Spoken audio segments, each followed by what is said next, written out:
Welcome to Utopian Horizons.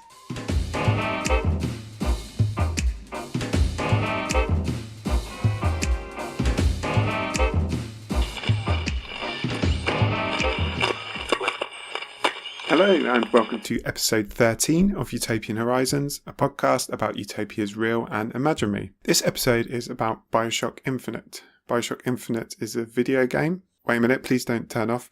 Let me explain why you should keep listening first. I don't know, maybe everyone that listens to this plays video games, but I just thought because the stuff I've been covering so far has mostly been novels, like a few films, a couple on like real people and parties and stuff. There may be people who listen to this podcast who don't play video games, and I just wanted to assure those people that you don't have to know anything about video games to listen to this episode. We're not going to be talking about like what the shooting feels like in this game or mechanics of playing it. The focus is really the same as it is when I cover a novel or a film, whatever. We're talking about the kind of utopia, dystopia that this game presents to us, the themes that it raises, the ideology behind it. So it's really about the shape of that utopia and what are the interesting things that we can find in that, same as with any other episode. So you don't have to know anything about Bioshock or video games to get on with this episode. So I hope you will stick with it, even if you don't know anything about video games. Perhaps that was completely unnecessary. Most of you listeners to this play video games anyway, but I don't know. So I just thought I'd put that out there. Joining me to talk about Bioshock Infinite is Marijam Didžgalvytė. She is a freelance writer interested in video games, technology and politics. And she also presents a YouTube show about video games and technology for Novara Media called Left Up. Before we get onto the conversation with Marijam, I just want to say thank you very much to Stephen, who's joined the huge ranks of my Patreon subscribers, bringing it to a grand total of 4 people. That is very much appreciated, Stephen, so thanks to that. And thank you to the other 3 of you that are very kindly giving me a little bit of cash as well. I'm almost at the point where this podcast is going to not cost me any money. I'm almost at the point of covering the hosting costs. So if just 1 or 2 more of you join those swelling ranks, then this podcast will break even and won't cost me anything. So that would be great. And indeed, even just the smallest bit of cash, even if you can just chuck $1 my way, that would be very helpful to help me keep doing this. Just to give you an idea of the amount of time that goes into producing this, like this episode, for example, I played through Bioshock Infinite, obviously, which probably took, I don't know, like 8 or 10 hours. And then, I had my notes that I had to put together into something coherent. I obviously spoke to Marijam, which was, an hour or so. And then I will have edited this by the time you hear it. That is the future for me, but it will already have happened by the time you're doing this. So I don't know how long that will take, but that normally takes me a few hours at least. So yeah, it's just one episode and it takes me many, many hours and a lot of effort. So if you can afford to support me and help me keep doing this, you can do that at patreon.com/Utopian Horizons. And yeah, that would be great. If you can't afford to do that, as I always say, iTunes reviews would be great. I've hardly had any. I haven't had a review for ages. So if you enjoyed this podcast, if you could just go on there and give me a quick review, that would help to spread the word and get more people listening. So that would be cool. One other quick thing, just in case you tend to skip the bit at the end and miss that. And there's a couple of people who like to know what's coming up in future episodes so they can read the book or watch the film, whatever, ahead of time. So just to say, Ghost in the Shell, the original film from 1995, not the remake, will be coming up very soon. And the next Philip K. Dick book I'll be doing in my ongoing Philip K. Dick series is Martian Time Slip. So yeah, just let you know those are coming. So yeah, I think that's everything. So on to my conversation with Marijam. So joining me now is Marijam Didžgalvytė. She's a video game critic, writes about video games, and also presents a show called Left Up for Novara Media on video games and technology. Thank you very much for joining me, Marijam. Hey, hi, good to be here. So we are talking today about Bioshock Infinite. I'll just give a bit of context to the game, just in case there's any people listening who don't normally play video games and don't know much about it. So Bioshock Infinite is the 3rd game in the Bioshock series, a series which is, I think, explicitly about utopia. The first 2 are set in a underwater utopia gone bad called Rapture. It's kind of a world run along the lines of Ayn Rand's ideology, run by a guy called Andrew Ryan, who's kind of an Ayn Rand analog. But anyway, this game is loosely connected to that. You don't need any prior knowledge of the first 2 games. I just thought that context might be helpful. So this is a new setting and characters. It's set in a floating city called Columbia, and you play as a guy called Booker DeWitt, who has an unsavory past and an undefined debt. And he has to travel to the city to try and retrieve a girl and bring them back to whoever he owes the debt to, called Elizabeth, who is locked up in a tower by the guy who controls the city, who's called Comstock. And throughout the course of the game, we find out that Elizabeth had some kind of power that allows her to access other realities. That's just kind of a brief overview of what Bioshock Infinite is. So I thought we should start talking about the shape of this particular utopia or dystopia, whatever you want to call it. So perhaps you could just give us a brief layout of what kind of place Columbia is, like what kind of world it is, and the kind of ideology that underpins it. So, the city of Columbia was founded by self-proclaimed prophet Zachary Hale Comstock, as you mentioned. And he actually used his connections in Congress to have it built. And it was meant to be part of the World's Columbian Exposition in 1893, was meant to be this floating city representing the United States to the rest of the world. So it was actually initially funded by American government. But the ties were severed when Comstock ordered for Columbia to actually basically take over some of the troops in Boxer Rebellion in Peking. And then American government subsequently just sort of severed all ties. And that's when Comstock's power really sort of took off. And so, again, very usual story. A powerful man uses war to completely take over the space. But the aesthetics of the city just cannot be underplayed. The amount of like neoclassical architecture and sort of very Norman Rockwell paintings aesthetic, and the beaming sun, that sort of the religious symbolism all over the city, really creates that incredible utopian vision of American exceptionalism. It's like quite a nice place to step into at first, like when you first get there, like Absolutely. beautiful, like you say, beautiful architecture, just shining light, music and stuff.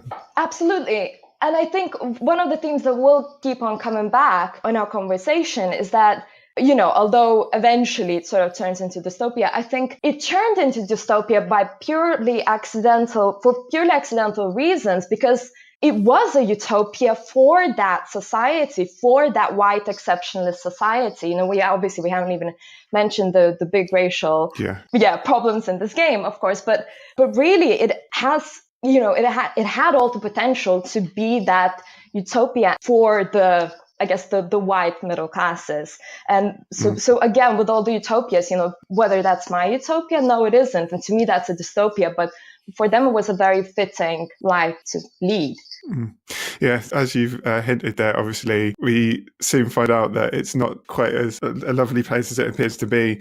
This is a place that works along racial lines, so black people are a slave class, effectively. It's not quite as simple as just being black and white people. We do have, so particularly Irish people, so or just working class people, white working class people. So it's not as simple as being just about whites versus blacks. Absolutely. It is a white supremacist society, but it's also a class-based society. So behind the scenes, we have a whole class of people that are mistreated to make this place work, basically. Absolutely. And that's one of the sort of more attractive themes of the game for me, was what I was thinking about, is that there was an attempt to create this, very racially charged game. However, at the end of the day, it was actually class that brought the biggest difference, because the rebellion that happened in the end was actually mixed in different races, but it was class that sort of propagated it, right?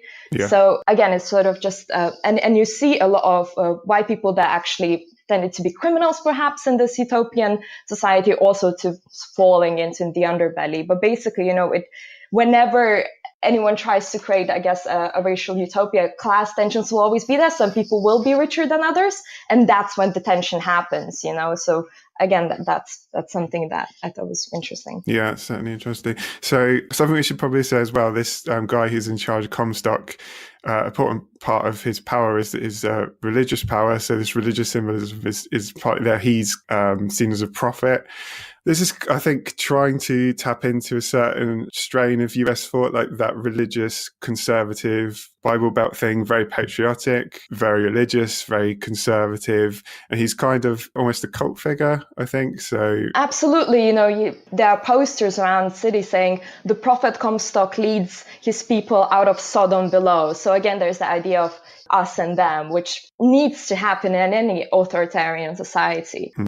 So with this world that presented with this, as we say, initially appears as a kind of very beautiful place and, as I said, religious, conservative and so on, we soon find out that it's based on a kind of brutal, racist and class-based oppression. So I just want to ask, what do you think the game's trying to attempt to do there? Is it in some way trying to undercut this particular strain of American thought, or perhaps more broadly, like the founding myth of America, the idea of what America is? So I think yes or no. On one hand, we have the whole idea of this ideal America, the image of a lone discoverer, Christopher Columbus, or Zachary Hill Comstock, a solitary individual who challenged the unknown sea. As triumphant Americans contemplated the dangers and promise of their own wilderness frontier. And as a consequence of his vision and audacity, there was now a land free from kings, a vast continent for new beginnings. So evangelical efforts to make America a Christian nation justify the territorial expansion. But on the other hand, of course, history happens, and the exploitation of African American population comes to the surface. So we can sort of try and see how, I suppose, Colombia tried to leave the shores of America before the abolition of slavery, but still wanted to benefit from the black labor. But again, even in that ship, history happens. So it tries to undercut the American founding myth. However, history repeats itself. Now, I think how the game deals with that repetition of history is also very interesting. And I think that's when we'll get back to the idea of it actually being a fairly centrist game.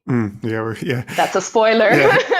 One of the things I thought was interesting about it was, in terms of like this idea of what America is, was like the repeated use of facades. So I know some people criticized the game at the time for feeling a bit like Disney-like it was like you were into this Disney, but I almost felt that was deliberate. It absolutely feels necessary. Yeah, it feels like fake from the beginning, like you're already given a clue that there's something behind this, if you know what I mean. Yes and no. I mean, again, I think it's not necessarily fake. I think the structures are very well built, and it is a utopia for those particular people. I mean, the citizens of Colombia, not only do they want this beautiful facade and they do live in it, and generations of people do live in it, I think there's a certain amount of satisfaction from the feeling that they are the higher class. I don't think they don't think of or they don't even know about the black population or the abused populations. I think they know and they love it because they see themselves as a higher race. I think that's something that we also see, obviously right now in the United States. It's like, it's not just trying to erase other nationalities and other races. It's the satisfaction of being seen as the higher one that is kind of the problem. So it's not only a facade. I think it's a very real life for that population to be like, yeah, we're better and it's great. And again, it's sort of the collapse of Colombia in the end it was due to all those sort of quantum machinations that kind of happened with Elizabeth and everything. But it didn't necessarily have to happen. I think that world could have continued quite well. And Donald Trump had two brain cells rubbed together. I think he could sort of very, very well, recreate that. Yeah, I like the first time we see that it's a racist society, we have this literal facade, like this 2D thing, and we see a white and black couple emerge from it to be abused by the people watching. We also have this place called the Hall of Heroes, where it's kind of like a little theme park telling the story of Colombia's or America's various oppressions, like Wounded Knee, which is obviously tapping into like the genocide that America's founded on, the Boxer Rebellion, which you mentioned. But also there's bits where, so for example, there's a scene at a beach where you see like this beautiful beach that they've recreated in the sky, water pouring over the edge, you can hear music and people dancing, and it's all very nice. And then there's employee only bits, and you can literally step behind the beautiful thing that they've created and see how is this maintained. And we literally step into the engine room and we see the working class guy who's complaining like, all I want is a fair pay for a hard day's work. And there's loads of bits like that where there's these employee only areas where you can step behind and basically see what maintains this utopia for these people is always exploitation of the people behind the scenes. I quite liked that aspect of it. Well, actually, in a way, I mean, that's exactly what's happening right now in the world. It's just that due to globalization, I suppose, the behind the scenes is in the global south. Yes, people in so sadly we don't China see it yeah, exactly. So we don't see it as goes by, but so that is it's a beautiful depiction in that game. And it just looks a bit ridiculous, but because of its proximity. But depressingly, that's literally what's happening right now, sadly. And yeah, but I think, and I think the pivotal scene votes for me, probably like one of the high points of this game, of thinking of class relations in this game, and I guess the real life as well. And I think you also said that you've noticed this scene was the auction scene. Do you want to, talk a little bit more about that? Yeah, sure. This is there's a guy called Fink, who's kind of an industrialist who is in charge of this area. It looks a bit like the film Metropolis or something, with like all the workers like being marched around at very specific timings, and as you're going through it, you're hearing constantly anti-union propaganda, and it's quite clear he's cracking down on workers' rights. And as you say, there's a scene where you've got workers standing in front of a board, like literally bidding for jobs as like tank cleaner or graveler or whatever. I'm not quite clear exactly what the system is. Like they seem to be bidding on like the amount of time they could do it in. Yes, precisely. So basically it goes like, a plumbing job, can you do it in 8 minutes? And then there are 6 people. And again, the mixture is like, I think there are 2 black people and like 4 white people or something. So again, it's not just the racial divide. You go like 7.5, 6, 5:53, blah blah blah, and it goes lower and lower until like someone, you can't do it in less than that, and then that person gets the job. But again, sadly, this is all happening in real life right now as well. There are apps like Fiverr and some others where perhaps you don't bid on the amount of time, but like you bid on the amount of money you'll get. So you just ask for less and less. And it breaks my heart. To be fair, a lot of these apps are actually, the competitors are now mostly in Global South, actually. So they bid on the jobs, because for instance, $5 will go a long way in India or something, or like a coding job, right? So it's interesting that the sort of Western app has been undercut by populations elsewhere. So they're trying to sort of, I guess, profit from that.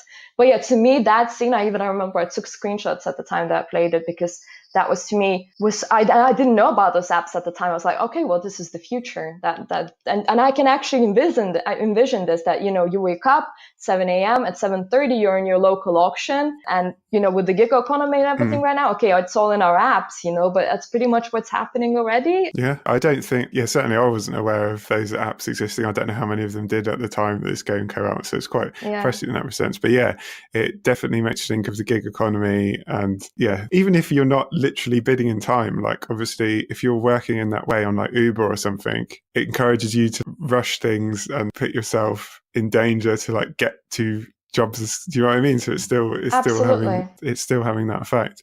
And yeah, it's a really interesting scene, I think. I liked also within that area, as I mentioned, the propaganda and stuff. He says paid vacations, 8-hour days, anarchist words, my friends. And he's like talking about the strikers selling dreams and stuff like that.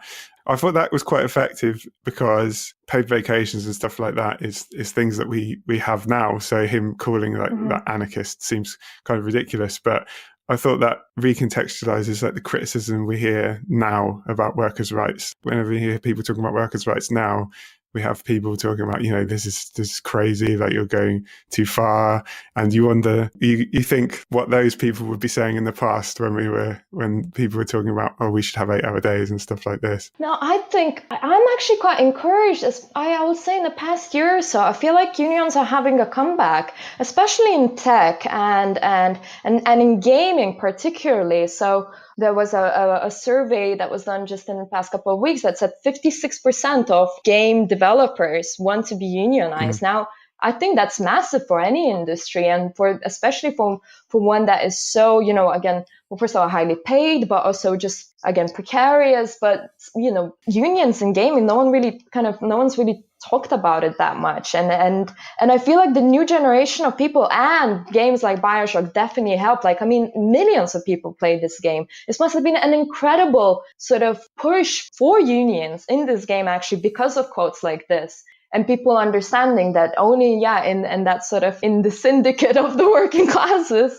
will we have any power. So, I know what you mean. Obviously, the right-wing press is massively clamping down on unions, and are creating all sorts of policies to try and to sort of negate any industrial powers.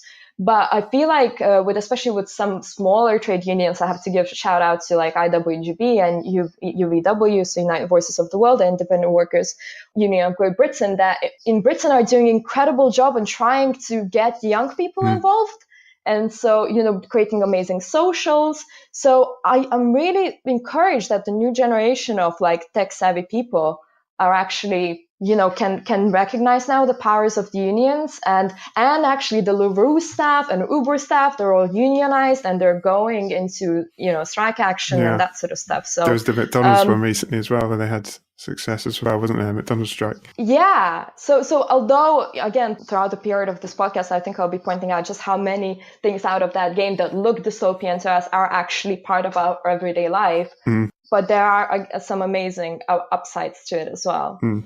Yeah, I just think it's certainly that's positive. But I just like the idea of the game reminding people that things that we take as basic and normal, like paid vacations, that used to be considered anarchist, like dangerous.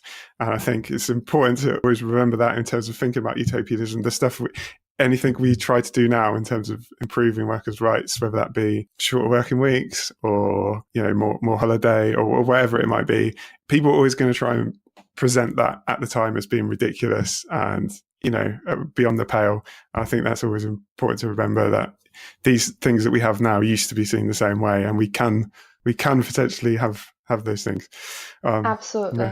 One of the other things in terms of you saying, the amount of things that are in this game that seem like a dystopia that we actually is our lived reality. One of the things that seems perhaps is coming is Fink pays people in tokens so that he can keep effectively he's keeping all his workers like within his own like ecosystem. That just made me think of like Facebook and Google and Amazon and stuff. There's always these stories about them like building housing for their employees and stuff. That's so true, right? Yeah.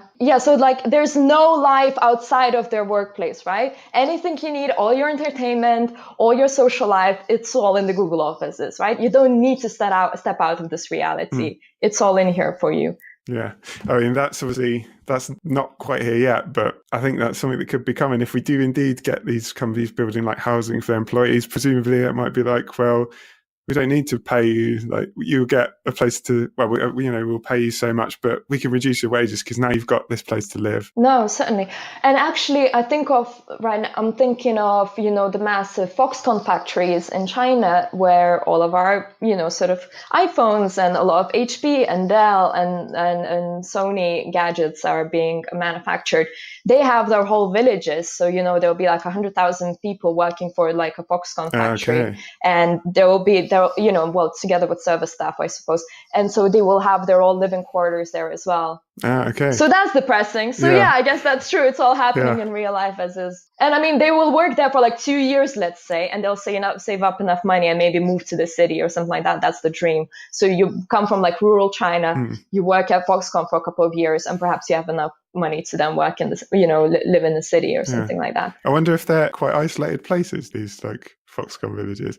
I wonder if the shops within there are like owned by Foxconn, so that the wages are literally going back into. Mate, wouldn't be surprised. China is a vast place, but yeah, that would be fascinating also to see if it's literally also just like shops as well. Then that would be amazing. Kind of reminds me of, I work at Tate Galleries as my day job sometimes, and there's this loyalty program that for every 10 years that you worked for the Tate, especially in the service, you get £20 voucher to spend at the shop, Tate shop. Yeah. So literally there are people that like worked at Tate for like, as visitor assistant, let's say for 40 years. And they then get presented with £80 voucher to spend at Tate shops. Yeah. I mean, damn. That's literally it, putting the money back in. Yeah.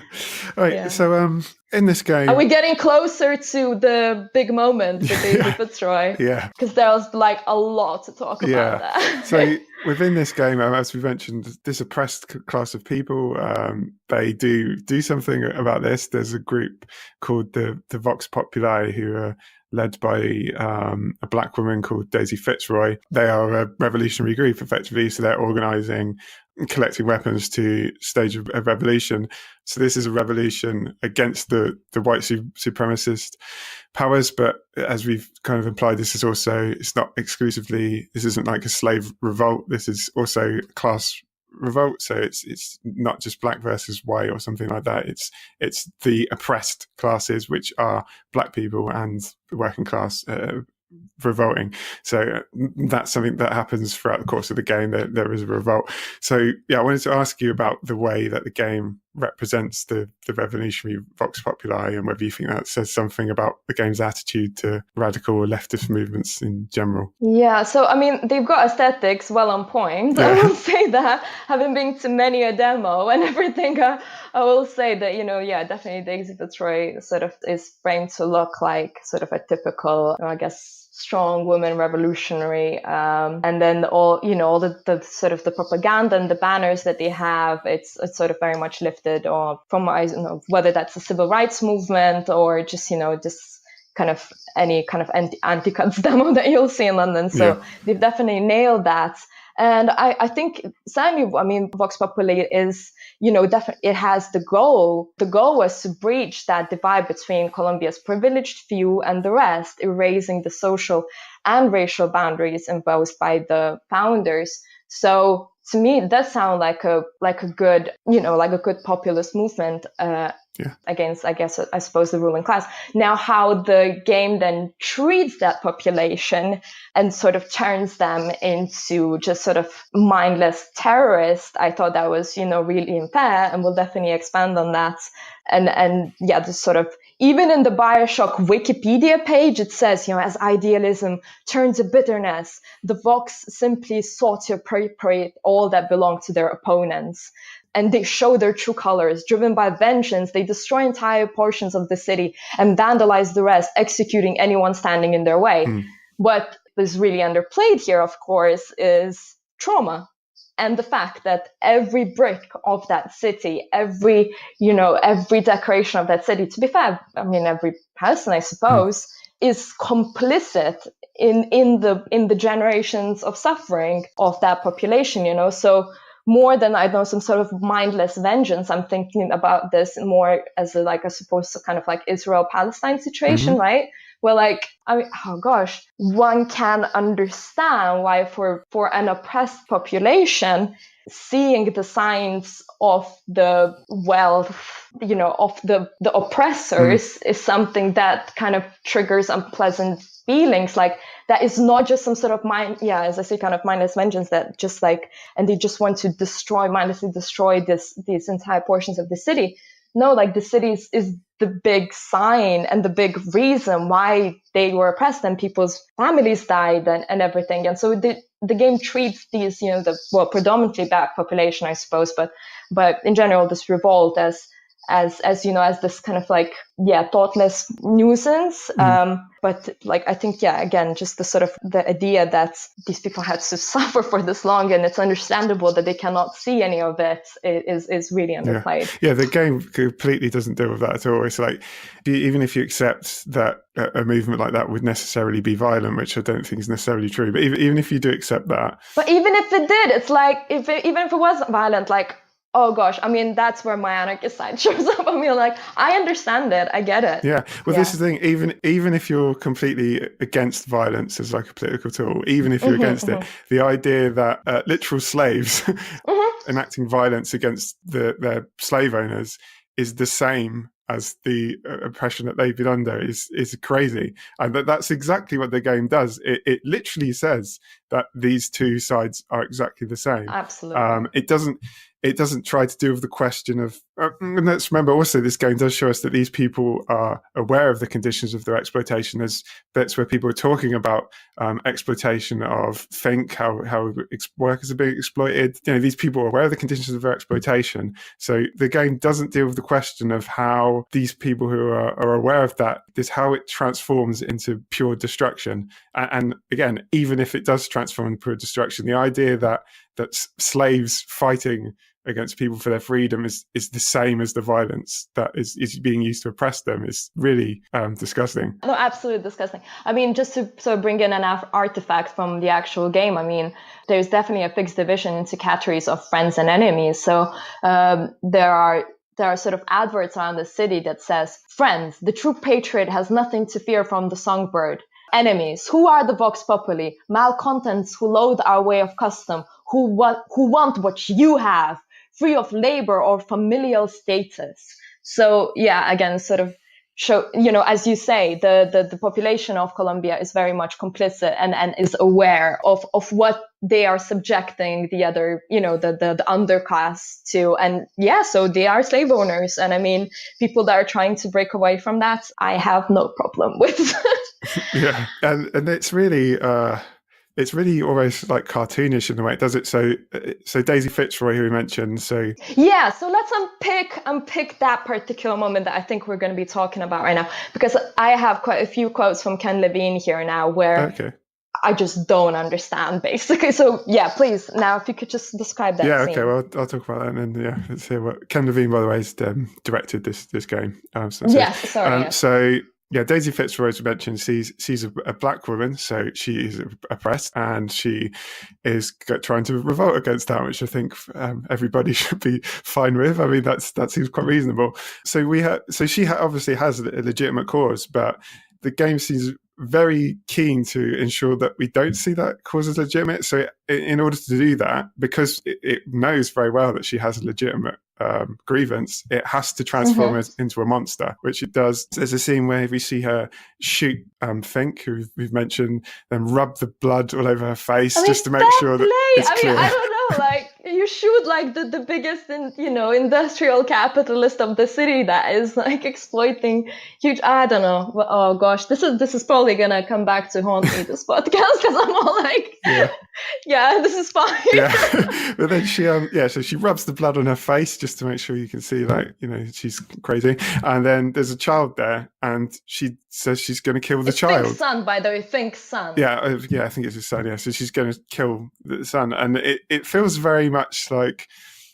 it's not clear like how she's gone from being like a revolutionary with a legitimate grievance to suddenly deciding to kill children. And it feels very clear that the game's trying to make sure that you see that she's a monster in order to make it so that a revolutionary who's a slave is the same as an oppressor.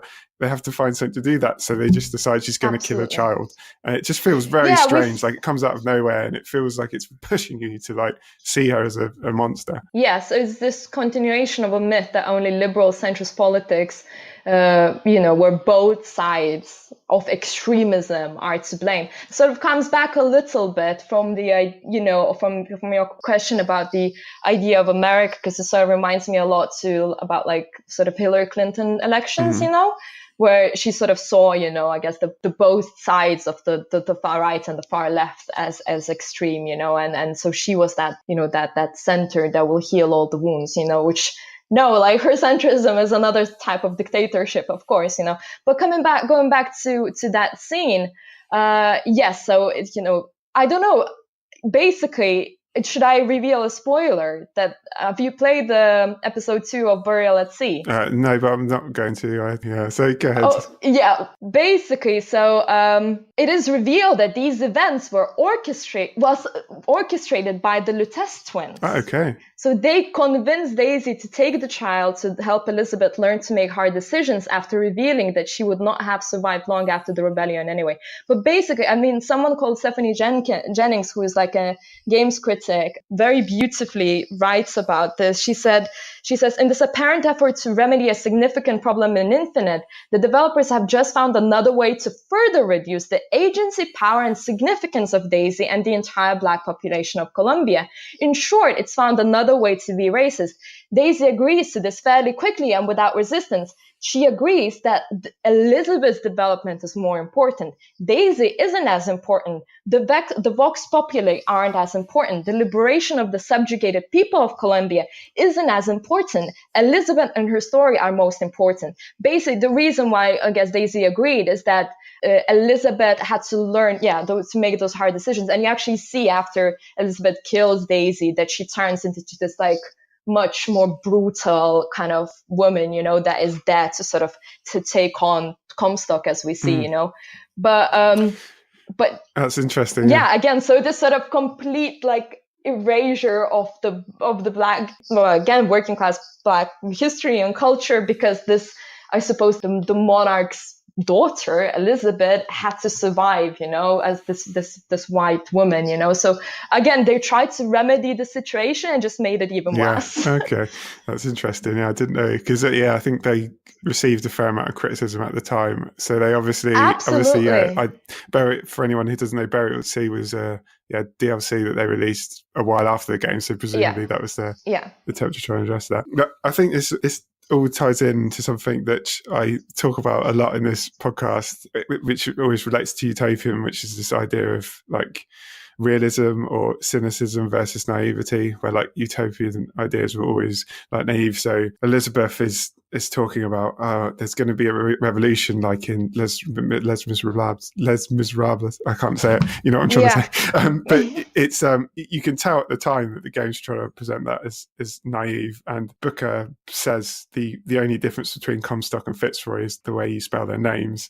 Elizabeth eventually agrees with that. She says they're just right for each other, aren't they, Fitzroy and Comstock? So I think this game's got a deep skepticism about radical movements, and it comes back to this idea which is talked about a lot at the moment in politics, which is horseshoe theory. This idea that like fascists and anti-fascists are actually the same thing. Like fascists and anti-fascists, they're just as bad as each other, and that's something the game is clearly trying to do here. The idea that a radical leftist movement that's fighting up from oppression, because they're using violence, that means it again, as those quotes say, it's literally saying that that's the same as the people who've used violence to keep them oppressed, which is, I think, that's something we're dealing with in politics at the moment. Like, it's a constant source of dialogue. We're constantly hearing that anti-fascists are they real fascists? I mean, it's really crazy from my point of view how people can think that. It makes me think of, what's his name? Cornel West, that's it. So it makes me think of Cornel West, the American black professor, was talking about how he was at the protests in Charlottesville, and he had anti-fascists like surrounding a group of black people who were helping to protect them from the literal Nazis that were there. And obviously, anti-fascists are often prepared to use violence. That's again, you may agree with that or not, but that's something they agree to do. Well, it has proven to work. Actually, it has actually proved that violence, you may call it whatever, but like it has actually proven to push out the fascism out of the city. Absolutely, but the idea that those people who are putting themselves at risk to stop Nazis attacking, harming, potentially killing black people, the idea that those two forms of violence are the same, using violence to stop Nazis and Nazis using violence to... That's... Liberals are the real problem, I'm telling you. The idea that those two forms of violence are the same is crazy to me. Again, you don't have to agree with violence to see that those two things are not equivalent. So, I have a real problem with this horseshoe theory thing. No, absolutely. It's just the wrong reading of history, that's all there is. Now, sort of a bit of a technical point. I kind of want to go back to the moment of Fitzroy's death and everything, and read out some Levine quotes. Is that okay? Yeah, sure. Because I think they will really sort of bring a lot of what we're talking about together, and then even bring the conversation further, as I even will quote Marx, because that's the best I have now. I don't know. So there was an interview with Ken Levine, and the interviewer asks, so that's to do with the criticism. He says, I know there are people, and in some ways you address this in Burial at Sea, who are bothered by what happens to Daisy Fitzroy, the African-American Vox Populi leader in Bioshock Infinite. They basically think, if I can use a 2016 metaphor, that you created a game in which Donald Trump founded a xenophobic colony in the sky, only to learn that Mexicans really are rapists? And Levine says, here's what I'd say. Bioshock 1 is about Jews. I'm a Jew. If you think about it, Andrew Ryan, Sandy Cohen, Tenenbaum, they're all Jews. Seo-Hong is Korean. During World War II, Korea was brutally occupied by Japan. He's a guy who survived.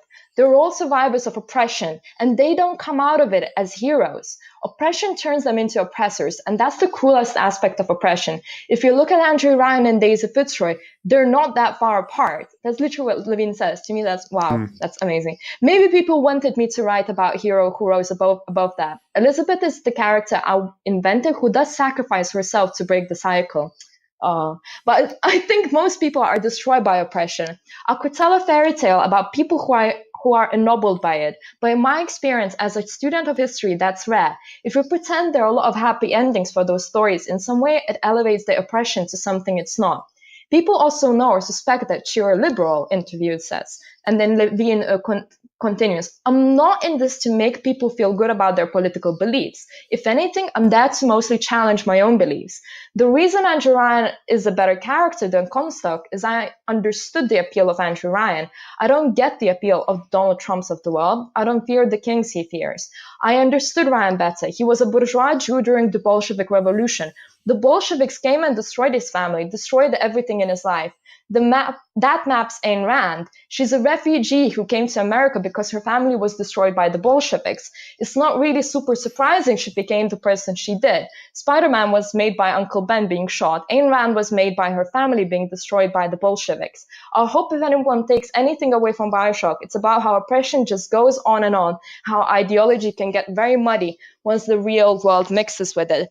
So, basically, what Levine is trying to say is that he has this massive fear of utopia, basically because of Bolshevik Revolution, which I don't think he knows history that well, because but the Bolsheviks took over from the Russian provisional government, which was made out of 7 different leftist parties, which was many different strands of socialists, anarchists, and Bolsheviks. And Bolsheviks being the most authoritarian ones. Then after 7 months after the revolution, basically killed the rest of the party or sent them to Siberia and then became the leaders. But that is because, again, there was the one more powerful party than the rest. That does not destroy the whole idea of utopia in my mind. And yeah, I do think that Levine's point of view towards utopia is very liberal. And I'm now going to be, as I say, the guy that quotes Marx, because Marx actually addresses this liberal utopianism in the Communist Manifesto. So Marx and Engels wrote, the undeveloped state of the class struggle, as well as their own surroundings, causes socialists of this kind to consider themselves far superior to all class antagonisms. They want to improve the condition of every member of society, even that of the most favored. Hence, they habitually appeal to society at large without distinction of class, nay, by preference to the ruling class. For how can people, when once they understand their system, fail to see it in the best possible plan of the best possible state of society? Hence, they reject all political and especially all revolutionary action. They wish to attain their ends by peaceful means and endeavor by small experiments necessarily doomed to failure and by the force of example to pave their way for the new social gospel. So again, Marx and Engels, they reject the idea of reform, and they use the terms scientific socialism to describe the type of socialism they saw themselves as developing. And according to Engels, socialism was not an accidental discovery of this or that ingenious brain, but the necessary outcome of the struggle between 2 historically developed classes, the proletariat and the bourgeoisie. Its task was no longer to manufacture a system of society as perfect as possible, but to examine the historical economic succession of events from which these classes and their antagonism had of necessity sprung, and to discover in the economic conditions thus created the means of ending the conflicts. So yeah, and again, so I think Ken Levine is very skeptical of utopia because he doesn't really he has again that sort of more liberal outlook at for the possibilities of utopia, and he doesn't think class and specifically social relations, which is an interest of mine, as something that could help in that struggle. That's why he can't imagine a utopia. But I think that's that's a shame. Yeah. You've always answered the next question I was going to ask you. I think you've basically said it. Because I was trying to think about like what I think it isn't just about like dystopias. I think the Bioshock, but this game in particular, and perhaps you could say the Bioshock games in general, they are anti-utopian. I think like he, as you say, he has a real fear of the idea of utopia, and sometimes we should be afraid of utopia, right? If we have a world like Comstock tries to build, that utopia, that is awful. We should be wary of that. But well, you see, it's dystopia for us, but for Comstock and his citizens, that was the utopia. So in a way, yeah, sure, the Bioshock is utopian for people that, that hates people of color. They look at that game, they think, oh, I want to do this. I might do it like this. And actually, Trump could do that. It's just that he sort of chooses not to. Well, not that he chooses not to. He just doesn't have the brain to do that. But basically, I think there's a sort of a danger that could happen. And whatever is a dystopia for us, for other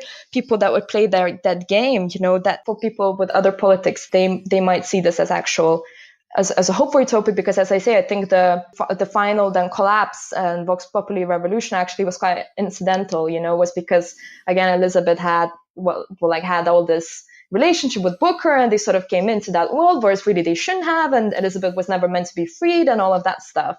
So if Booker and Elizabeth wouldn't really be there, like I don't think that Vox Populi would have necessarily even succeeded that easily. Sure. And and again, to use just like last Ken Levine quote, but I think it will sort of bring us to sort of the final kind of thoughts about this. He says, I think that's the problem with utopias. We bring ourselves to it, we think we're leaving our problems behind, but I don't mean this in a cynical way. We are the problem. Like whatever social problems that occur come out of us. It's not like they fall out of the sky. I think people think they're going to go to a utopian society, and I think it's not really possible. And this is where my sort of anarchist kicks in, and I say, even with the whole idea of fully automated luxury communism, which I adore, of course, where I think automation will help us to have that laissez-faire life. I think social relations is something that is under discussed by communists as well, I think. So that really that baggage that we take with ourselves, that is trauma and sort of lack of horizontality in all of our relationships, that is something that should be really more sort of talked about. And I think in that sense, utopia is possible. Absolutely. I think for Ken Levine, I think he would be of the impression I would get from this game. I think the ideology that this game has, there's an idea that it's very scared of anyone with any commitment to fundamental change, right? It's very like, whoa. Yes. Don't go too far. Like, I mean, racism's bad, but I mean, come on, let's not push the system too much. Like we have to be very gentle. We have to make very small changes, which is kind of the that was the Marxist critique, I suppose, of it all as well. Yeah, I mean, this is the kind of political ideas we've had in the West for a long time. Like we have this system. It's the least worst one, so let's not try and change too much. And that is collapsing in various ways. We're seeing that's not working. We're seeing resurgent right wings. We're seeing resurgent fascists. We're seeing resurgent left wing movements to some extent. So I think it's kind of a outdated idea, and from my opinion, a fundamentally wrong idea. But I just wanted to touch on something that I thought was interesting, sort of Bioshock related, which is just this. I think I saw it. I think you might have tweeted it or something originally when I saw it. I don't know, but there was there's somebody who's trying to, like, this idea of somebody trying to build like a separate world somewhere that Bioshock deals with, whether it be under the sea or in the sky. People are actually trying to do that, which I just thought was kind of crazy. Which I came across this project being run by the Seasteading Institute. They're trying to make a floating nation. Yeah, funded by people like Peter Thiel, who's the PayPal guy, I think. Yes, and he gave 1.8 million to Seasteading Institute and 1.25 million to Donald Trump's campaign. So yeah, it's all very close knit. Oh, did he? I didn't know he was close like together. Right No, Peter Thiel is like a massive Trump guy. Okay. I mean, explains a lot. Yeah, sure. Yeah, so what I want to build, they've got these kind of platforms like hexagons or squares or something that will float on the sea, and it can be like connected together to build like a little city, and you can gradually add more units to it through this tile system. And they're trying to build they're building it in French Polynesia.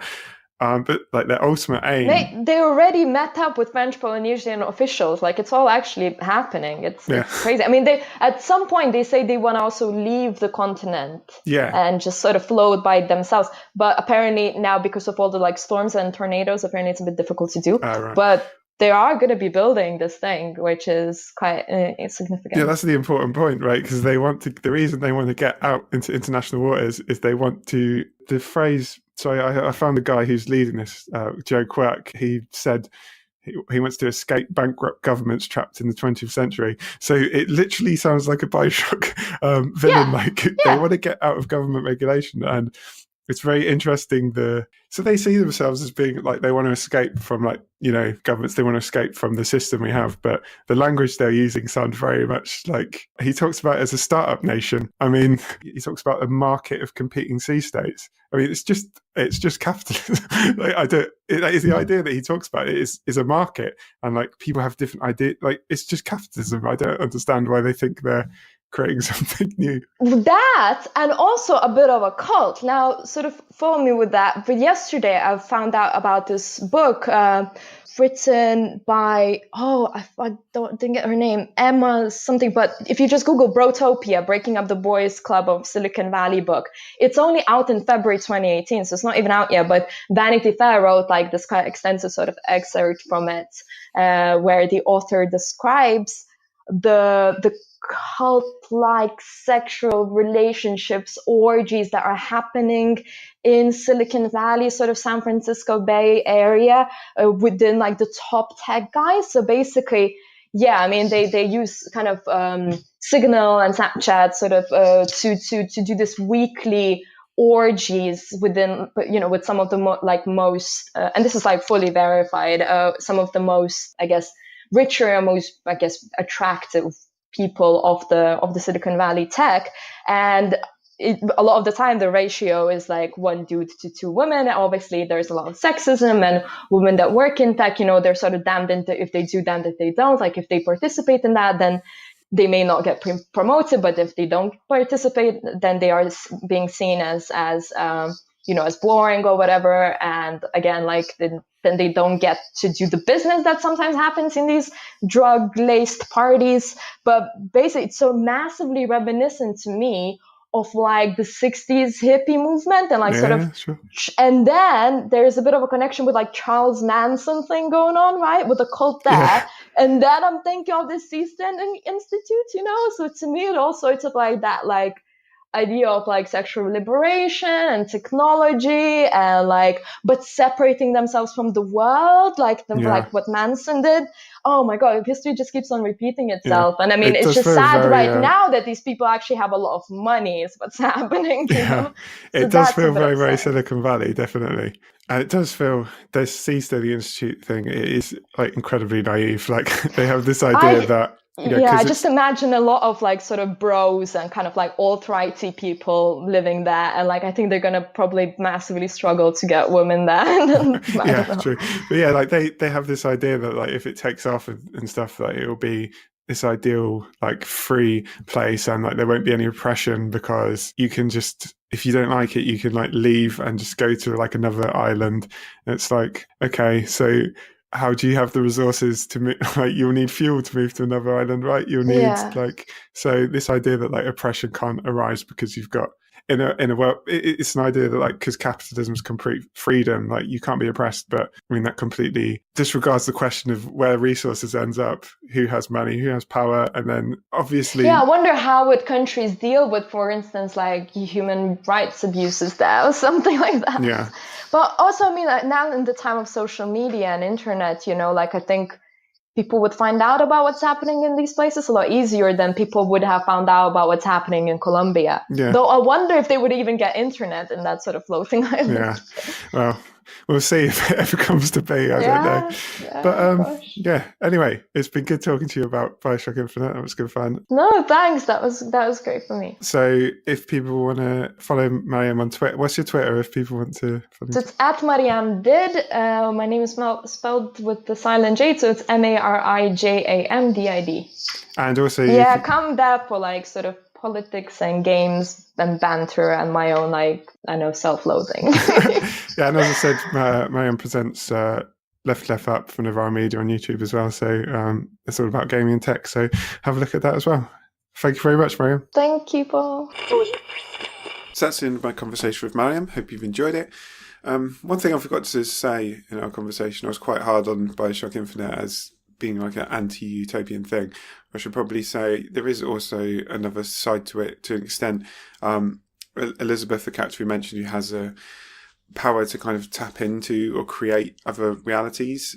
There's a suggestion there that there is a power in imagination and a power in other worlds. Like you literally use Elizabeth's power to bring in things to your world to help you. So there's this idea that alternative worlds, imagining alternative worlds can help us in the world that we live in.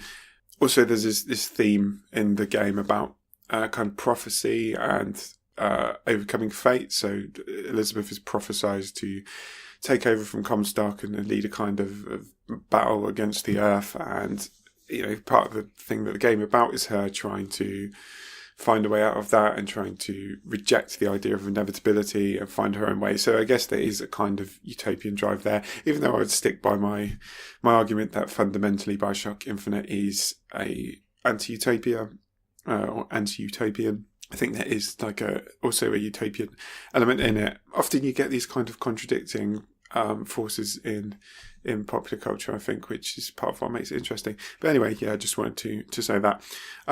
Don't forget to subscribe to the podcast if you've enjoyed it. If you could please do me a favour and give me a quick iTunes review, that would be a big help. Next episode will either be on Ghost in the Shell, the 1995 film, as I said at the beginning of the podcast, not the new one, or Martian Time Slip, the Philip K. Dick novel, both coming soon. So, whichever one comes first, the other one will be following soon after. With the Philip K. Dick novels, I said that I'm trying to do it in roughly chronological order, also based just on what books I have to hand. Martian Time Slip came out the same year as two other Philip K. Dick books, I believe. So I don't know which one came out in what order. I'm just going to pick a random order and do them whatever. I think the other ones are Clans of the Alphane Moon and the Simulacra. So they'll be, anyway, Martian Time Slip is the next one. I've got a couple of other things planned to come in soon as well, but there's plenty of time for that. So I'll tell you about that in the next episode. Oh, if you've got any thoughts or questions about Ghost in the Shell or Martian Time Slip or anything else you want to contact me about, suggestions for things you'd like to be covered in the podcast, you can email me on utopianhorizonspod@gmail.com or tweet me at utopianhorizons. Thank you very much for listening, and I'll be back very soon with the next episode.